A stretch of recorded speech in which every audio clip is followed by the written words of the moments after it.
Hi, everyone, and thanks for being here, and welcome to spring. What a wonderful thing that is to say, and what a way to start off a Monday. And the weather forecast is running along with the change of the season until a cold front will crash things, maybe 20 degrees or so for a few days thereafter. But nevertheless, we'll slow roll the forecast and get to that as lastly as possible.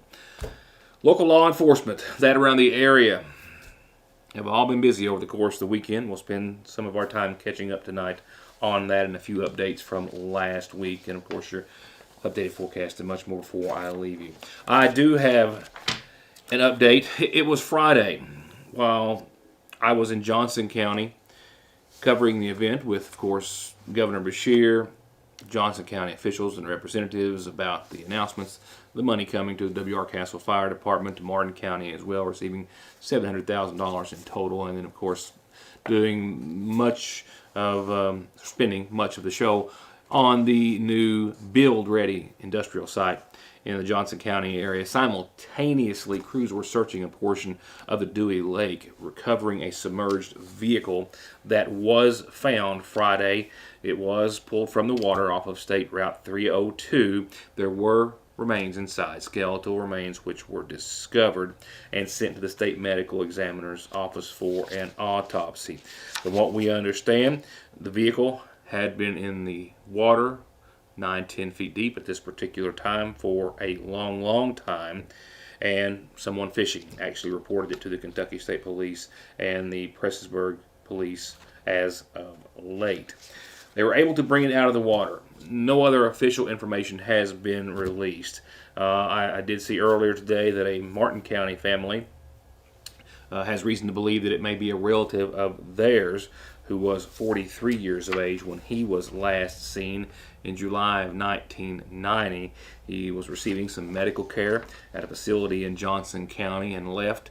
A vehicle was also not seen thereafter ever again, and for all these decades his whereabouts was unknown. I believe he was legally declared dead in the 90s. And the family has reason to believe that the car that was pulled from the lake yesterday was indeed the car that they believe he may have been last seen in all those years ago. That's as many details as I can share on that at this time. Forensic and other tests, of course, will determine if indeed that is the situation. I will indeed keep you up to date. It's a Kentucky story, and it's one we all feel. We have here, everyone knows of or has someone in their family in the eastern Kentucky area who has or is serving in our armed forces, and a United States Marine from Boyd County who enlisted at a young age, has now been pronounced dead, one of 4 killed in a helicopter crash in Norway. And eastern Kentucky County, which undoubtedly was proud to have had him as their soldier representing Boyd County and Catlettsburg, is now proud to have had him and have him as their hero. This is Corporal Jacob Moore. He was 24 and from Catlettsburg, and he was one of 4 soldiers who died when their Osprey crashed in Norway during a NATO exercise. This was Friday night, just before the weekend. We understand that he was the crew chief on the Osprey with the Marine Medium Tilt Rotor Squadron 261, Marine Aircraft Group 26, 2nd Marine Aircraft Wing stationed on the Marine Corps Air Station, New River in North Carolina. He joined the Marines in 2018, a Boyd County native. He joined at the age of 20, serving as the Osprey's crew chief, a graduate of the Boyd County High School, a member of their football team. He, as well as 27-year-old Captain Matthew Tomkowitz of Indiana, Captain Ross Reynolds, 27, of Massachusetts, and Gunnery Sergeant James Speedy, 30, of Cambridge, Ohio, all tragically died in what has been so far just termed as a mishap in the air involving the aircraft during what was said to be poor weather conditions in Norway.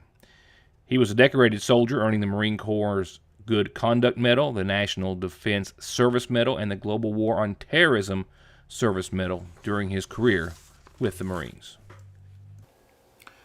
Also, another update before I go any further, that of a murder arrest. As I told you last week, a missing persons case which began literally at the first of the year on January 1, turned into a homicide investigation with the discovery of a body in Johnson County last week.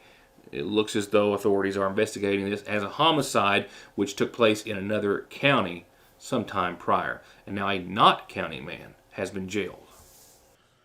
46-year-old Paul Sester was reported missing by his family on January the 1st of this year. Floyd County officials and the Sheriff's Department there starting an investigation. A missing person case was immediately opened. A $2,000 cash reward was offered as well early on throughout the investigation. And then last Wednesday, Sheriff Hunt of Floyd County was notified by Johnson County Sheriff Doug Saylor, as I told you last week, that a body had been discovered in Johnson County last week and that there was evidence indicating that it might be Sester.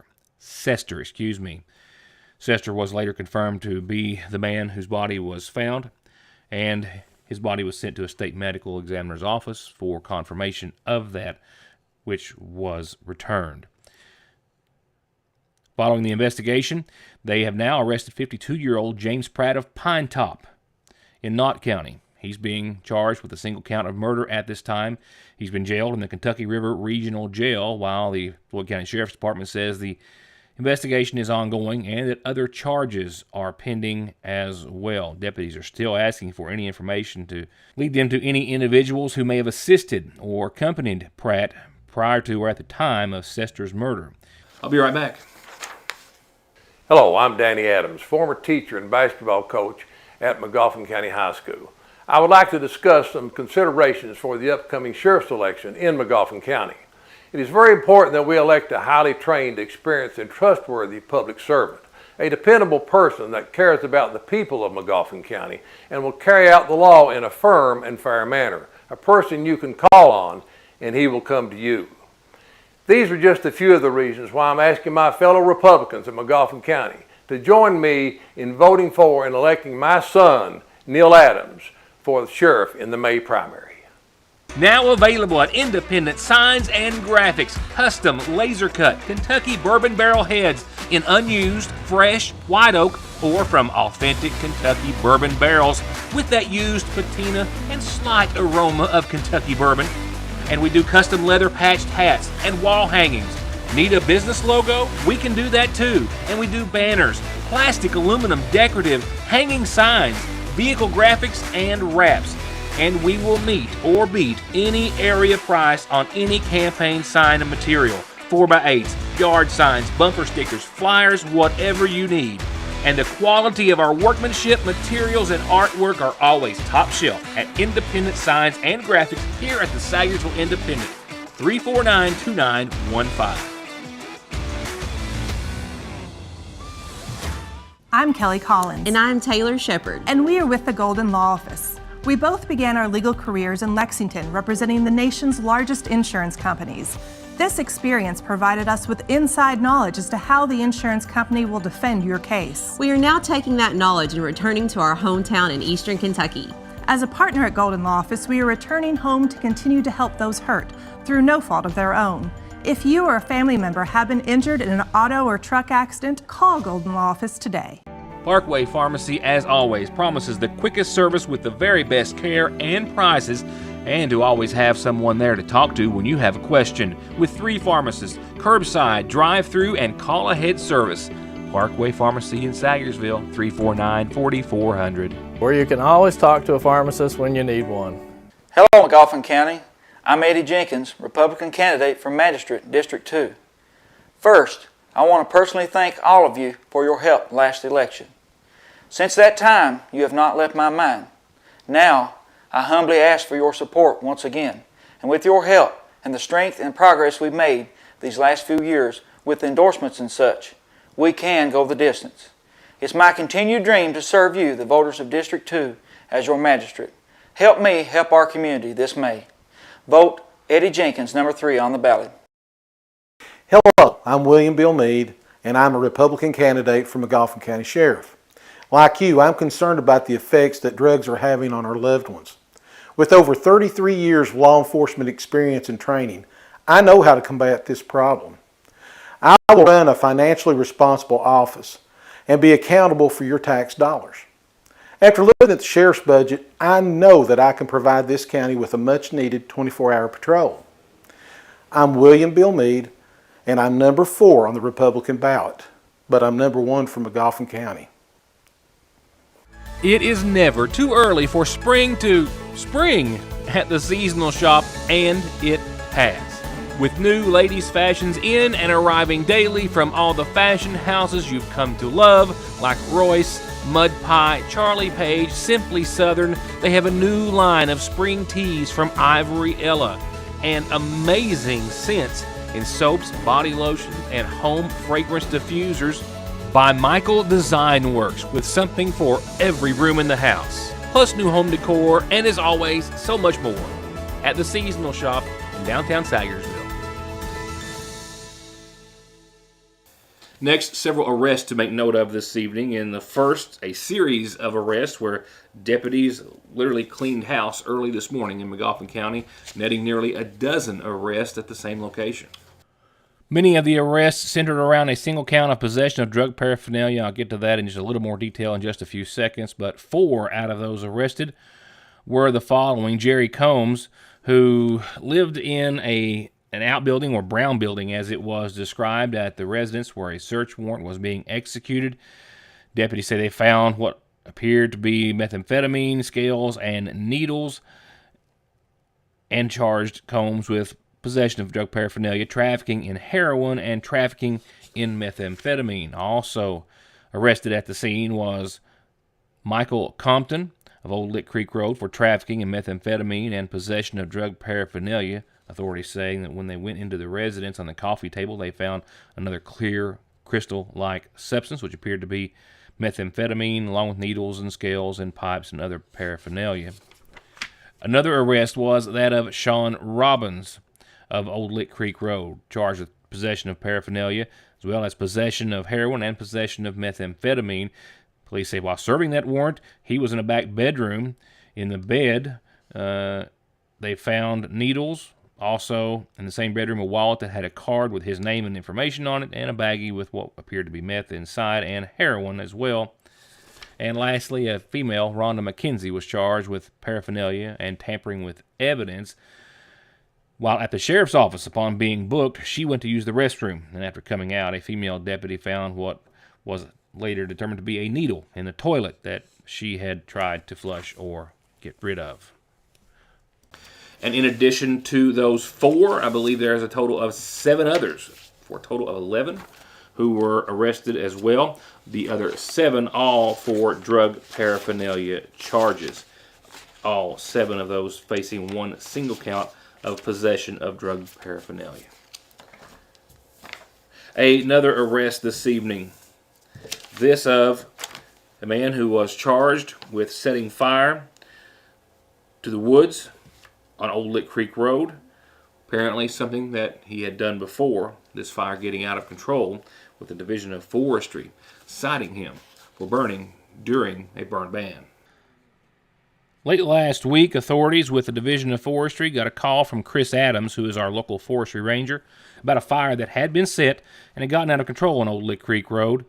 Forestry had been dispatched to the fire, Adams calling for other officials who, after getting there, said they saw that the fire had originated from the timber line in front of the residence of Billy Green. All the neighbors in the community that were questioned said they had seen Green setting fire that morning and that he was known for setting fires across the road from his residence. Authorities went to Green's residence and they found that the fire had been contained by the Division of Forestry, but a tree was blocking the road and was on a power line, still burning. After interviewing Billy Green, Green stated to police that he was burning the woods off across the road from his house at around 7 to 8 o'clock that morning, on Thursday, I believe it was, that he'd left it and came back after getting some mushrooms and it was out of control. He was advised that there was a burn ban in effect, and he was given the particulars about how and where you're allowed to burn and when. Also, the Division of Forestry noting that there was 2 arrest warrants active in his name.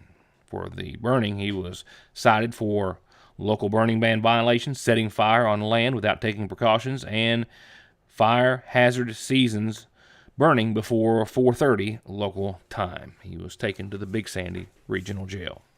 And in another citation, a man cited but not arrested late last week by the McGoffin County Sheriff's Department, Deputy Jordan Osborne, who says he got a call about a dog in a van on Flat Fork, went to the residence of a William Randall Baker. It was there that the dog was discovered in the van, the windows up, no air on. After seeing the dog in the van, also on the property, dogs were found that were tied on very short cords, along with dogs that had no food or water. Many, if not all, said to be in poor condition with matted hair infested with fleas. The officer called McGoffin County Animal Control, and they came and took possession of the dogs and placed them at the McGoffin County Animal Shelter. Baker was given a court date and is charged, cited with cruelty to animals again in the second degree. Here's tonight's McGoffin Farm Bureau community calendar as we go on to announcements for this evening. Remember, birthdays and anniversaries and announcements like these are as simple as sending to me any way you can get them here. A couple of reminders tonight. The McGoffin County Head Start program taking applications for next school year. Call 349-3488 or stop by and see them Monday through Friday, 8:30 till 3 at the Head Start office behind the McGoffin County Board of Education and Bus Garage. The Bloomington Fire Department's got their big vendor sale and soup bean dinner and live music event set for Saturday, April the 2nd. Not that far away in the Sagersville City Park. They'll start getting underway at 10 o'clock that morning. Another big fundraiser, the Middle Fork Fire Department has an auction and a soup bean dinner with an open mic for all of our political candidates. This the following Saturday, April the 9th. That will be at the fire department, and that will also start in the afternoon around 3 o'clock. And again, calendar announcements, birthdays, and anniversaries can all be seen and heard here, simply as getting them to me any way you can. Remember as well, we like to print birthdays and anniversaries and birth announcements in the Independent. But don't send those to me. They may never make it. Just being honest. Send those to Heather at SagersvilleIndependent.com. Funeral services brought to you nightly by the McGoffin County Funeral Home, beginning first of all with services which have been set to private for Eileen Howard, 92, of Bernie Fork, who passed away today at the Sagersville Nursing and Rehab Center, the daughter of late Harris and Betty Salyer Arnett, her husband Daniel, and sons Ronnie Dale and Jackie Lynn, Tex Michael and Scotty Lee, and Christopher Darren Howard preceded her in death. She's survived by her sons Bobby Neal and Jimmy Randall and Rocky Lane Howard, sisters Joanne Bailey, Etta Ball, Brenda Hopkins, and 13 grandchildren. Again, private services to be held in her honor. 84-year-old Alvy Patrick of Sagersville passed away Saturday at the Paintsville ARH. Services incomplete, but to be announced soon to the Sagersville Funeral Home. And services are also pending at this hour and still listed as incomplete through the McGoffin County Funeral Home for 61-year-old Ricky Ripe of Sagersville, who passed away earlier today.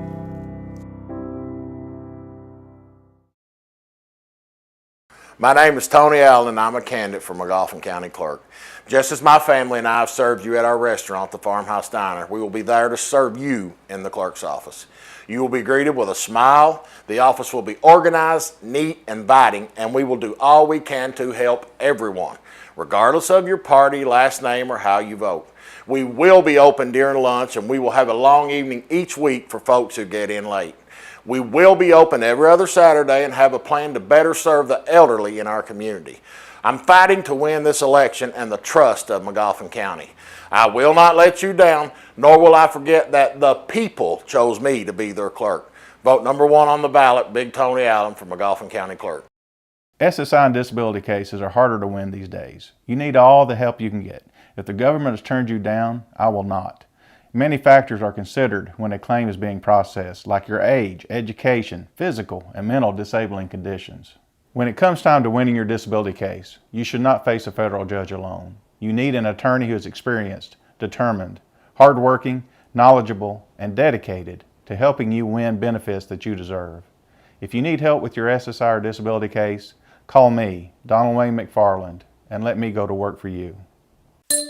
If you've been waiting on the new Samsung Galaxy S22 device, then the team at Appalachian Wireless has some good news for you. Appalachian Wireless is launching all Samsung S22 models on sale. Every S22 model will be $150 off normal contract pricing. Or take $100 off and we'll pay the taxes on the Appalachian Advantage. Visit one of our retail or dealer locations and on the web, because we don't want you to miss this fantastic deal. We are you. We are Appalachian Wireless. Summertime in Kentucky, and time to feed your crave with the party platter from your Sayersville Lees. You get all this made to order, and if you order the day ahead throughout the entire tournament, get $5 off and pick it up in the drive-thru.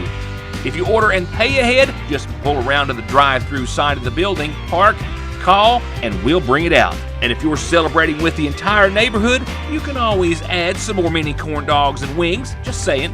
Call your Sayersville Lees now. And go Cats! Not everything has changed over the years. Frazier's Prater Drugstore is still your most trusted pharmacy, where you can get your prescription brought to you curbside or make your way to the counter for a snack, lunch, or an incredibly sweet treat. And check out Strings and Things inside the shack, the Radio Shack, musical instruments, guns, ammo, electronics, and more.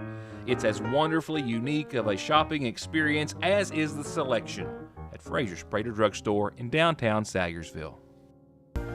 Whether the new year brings you new dreams or you're working towards the same ones, let Sayersville National Bank help you build, bank, or save for them. Sayersville National has been helping dreams come true since 1902. Give them a call at the main location, 349-3131, or the branch, 6121. At Golden Law Office, our attorneys previously represented the nation's largest insurance and trucking companies, handling cases involving serious personal injury and death. We know their strategies, how they will defend the case, and what factors drive large settlements. The attorneys at Golden Law Office can use this inside knowledge to ensure your case is handled effectively and aggressively. Hiring Golden Law Office provides you with a strategic advantage. Call Golden Law Office today. Now, two things, because I've got to be in two places at one time. I'll explain in just a few seconds, but I do understand that per looking into the court records that are available earlier this afternoon, a guilty plea has either been entered or agreed to be entered on behalf of Sean Rowe, the former superintendent of the Sayersville Water Works. We understand a plea of guilty and an agreed amount so far tentative per the judge's ruling, amount of incarceration of some sort and restitution. I do not have any other details. I do hope to have some on tomorrow's program. With that said, here's your forecast in a nutshell, brought to you by Licking Valley RECC. 47 degrees tonight, partly cloudy and a light south wind. A nice end to a really nice Monday. Tuesday, 73 beautiful degrees as spring cranks it on up. Partly sunny, 73, winds noticeable out of the southeast, up to 15 miles per hour at times. Tomorrow night, though, a front rolls through, and with that, showers. We're talking like 3 or 4 in the a.m. into your Wednesday, so nice tomorrow all the way around. Tomorrow night, 57, showers during the overnight, showers and possibly some thunderstorms into your Wednesday as well. Wednesday will as well be windy, gust up to 30, 31 miles per hour or so out of the southeast. Rainfall amounts, maybe a quarter of an inch on average, unless you get under a thunderstorm that develops. We'll talk more about it when I see you back here in 24 hours. Good news is that while we see winds and showers and possibly some storms throughout some of your Wednesday evening, they'll only linger to the tune of 20% on your Thursday, with partly sunny skies, a cooler, albeit 62-degree high. And it's a cold front that will give us some colder air. We will go from 74 on your Wednesday, 62 on your Thursday, down to the low 50s and hover there for a few days thereafter. Mostly cloudy, a 30% chance of showers on your Friday. Around 50 degrees, 51, a little sunshine, still some shower chances for your Saturday of next week. And Sunday, still right at 50 and sunny. Main thing is sunny and dry, but still very consistent 50, 51 degrees for Friday, Saturday, and Sunday of next week. Then we're back to the 60s and some sunshine, and hopefully climbing back up from there to some more spring weather. But I'm not going out on that limb a week away. And with that said, for now, I have to hurriedly get across the street, across the way. The Sayersville City Council meeting is tonight for the month of March. I'll have that and other news that you'll only see here on tomorrow's program. Good night. Enjoy the rest of this beautiful spring Monday, and I'll see you then.